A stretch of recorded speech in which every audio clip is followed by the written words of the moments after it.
Greetings, everybody. Welcome back. It is time for our second to last weekly walkthrough video for unit number 7.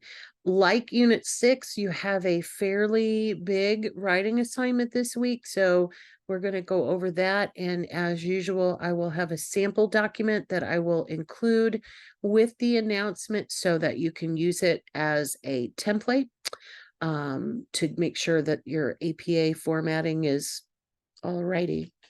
So let's take a look at this unit. All right. So in unit 7, excuse me, we're going to focus on a topic that's related to diversity, equity, and inclusion, which we've already started talking about. And that is biased language. There's a lot of current discussion about language in our culture, including things like using proper pronouns for people, how they want to be addressed, and things of that nature.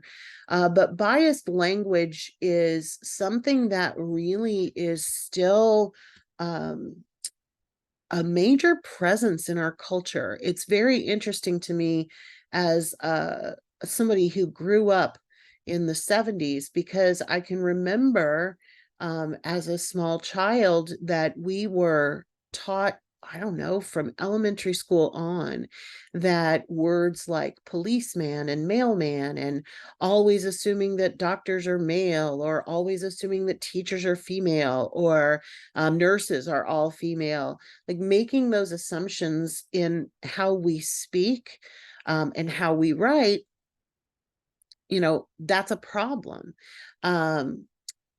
But I still see it. I see it a lot, as a matter of fact.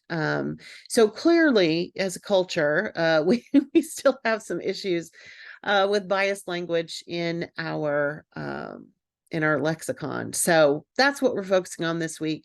As usual, of course, you've got some articles and videos to take a look at. There's a couple of articles, one on diversity, equity, and inclusion, one on biased language with definitions and examples. And then we have 3 videos that are very, very helpful. I really think you'll get a lot out of the videos because sometimes we just don't really think we're being biased, but we kind of actually are, especially because sometimes biases are actually positive. If, for example, you see a tall person and you assume they're a basketball player, I mean, they might be a basketball player. They could be the greatest basketball player in the world, but we don't know that for sure. So it's just an interesting study. As usual, there is a practice with writing, and as I talked about last week at length, I have learned new things this week. So the only one that you need to do is unit 7. If you did all of them back in unit 1, you may want to review unit 7, but you don't need to do all of them all over again. So that is on me.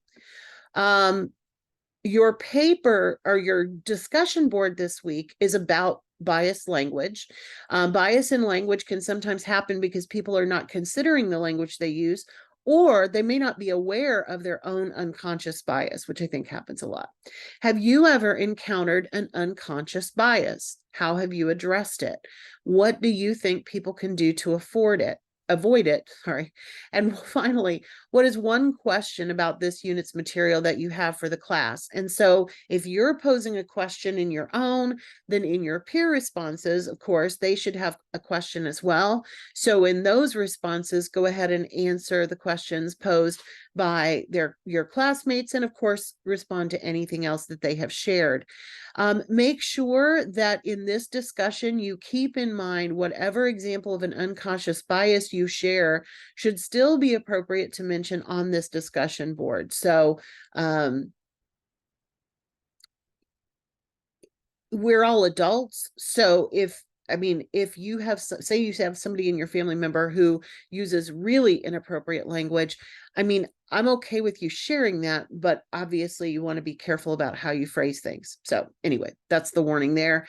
As usual, your own response should be posted by Wednesday, and then by Sunday, you should have your responses to 2 other people. Okay. 2 other assignments this week, including the bigger one, the Unit 7 short paper, Diversity and Inclusion. I'm going to come back to that because I want to talk a little bit about your journal first. For journal number 7, in your journal, write an entry that identifies and explains bias in language. What is it? How does bias create problems in communication? And what steps can you take to avoid bias in language? So for this one, of course, you may want to share the same story, just elaborate on it more, or you may have another example that maybe wouldn't have been appropriate for the discussion board in the public forum, but in the journal entry might be more appropriate. I did have, growing up, some family members who used really inappropriate language, and it took me a good long while to train that out of them, at least in front of me. So if you have stories like that, I would write about that in the journal, more so than in the discussion board, because really with the discussion board, we want to talk about people's unconscious bias, not that they're purposely saying words that they know are inappropriate. So anyway. So let's go to the unit paper, the Unit 7 short paper. Like last week, you're going to have a 3-paragraph essay. So in the previous unit, you considered a writer's position on diversity, equity, and inclusion within their workplace. Now you will explore your own ideas surrounding diversity, equity, and inclusion to create a short paper on the subjects. So in last week, you had the a reference that was kind of assigned for you. For this one, you can choose whichever one from this week's readings that you wanted to do. So in paragraph 1, begin by explaining how you define diversity, equity, and inclusion. What do those terms mean to you, and why would you consider them to be important? Each paragraph should be probably 6 sentences long or more, so do keep that in mind. Paragraph 2, what do you view to be the most important strategy to promote diversity, equity, and inclusion? And so in this paragraph, include evidence from one of the articles from this week. It could be anything from this week's reading, and use a direct quotation from the article to support your answer. You will need an in-text citation, so it'll either have the author's last name, the year, and the page number, or if you're using the Salem Press Encyclopedia one, it doesn't have an author, so it would say Diversity, Equity, Inclusion 2021 and paragraph number, because there's no author for that one. So if you have an author, you use the author's name. If you don't, you use the title.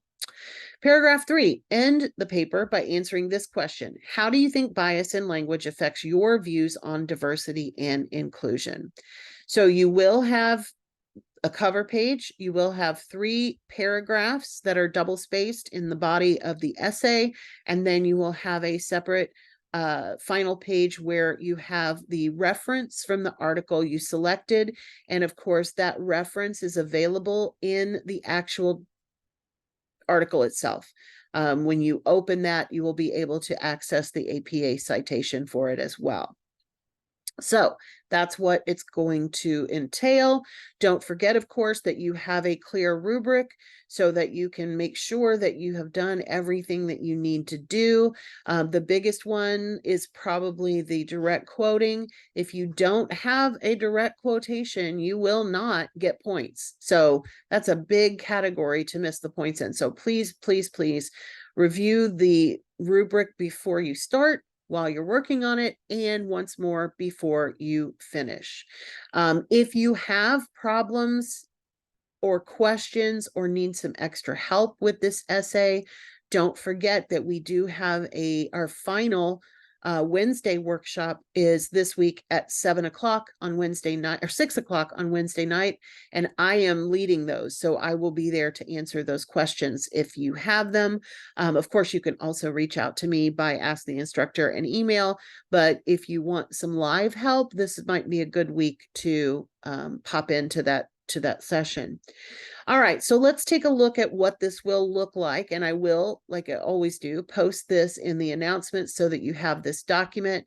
We've got the cover page with the title, the student's name, English Department, Post University, the course name, the instructor, me, and the date that it is due. Below that, we will have the Unit 7 writing sign. We'll have the title again. And then we have, I'm going to change this a little bit about, talk about your own definitions of equity. Oops, let me go in the right order. Diversity, equity, and inclusion. And then we have, of course, my nonsensical paragraph just to show what it will look like. In the second paragraph, remember you're going to have a quote. Don't forget to quote and cite one of this week's readings. Okay, so just as a reminder, that'll be there.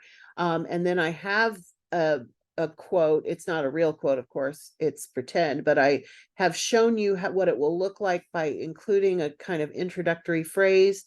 And then we have the author's name, the year, and the paragraph. If it has page numbers, you can just use P period for page number. And then conclusion, talking about bias in language and how it ties to DEI. Okay, so just that way you'll have some reminders of what you need to cover in the sample. And it may not be on to page 3. It may just be 1 page. That's fine, but does need to be 3 paragraphs of at least 6 paragraphs or 6 sentences each. And then we have the reference here. We've got the author, and this is pulled directly from the article. This says 2023, so this should also say 2023. I don't know why I was confused there, but anyway, that's what it will look like. So like I said, I will include this for you so that you have it and can use it as a template. And that is it. We have one more week, of course, after this week, but this will be the last big writing assignment. So, do your best with it. Make sure that you review your feedback from previous ones. That's always a good way to make sure that you're getting all the information that you need in order to succeed. All right. Take care, everybody. Hopefully I'll see some of you on Wednesday evening. And of course, I will post the video afterwards. If you are not able to make it, you will still be able to see it. All right. Take care, everybody. Have a great week. See you soon.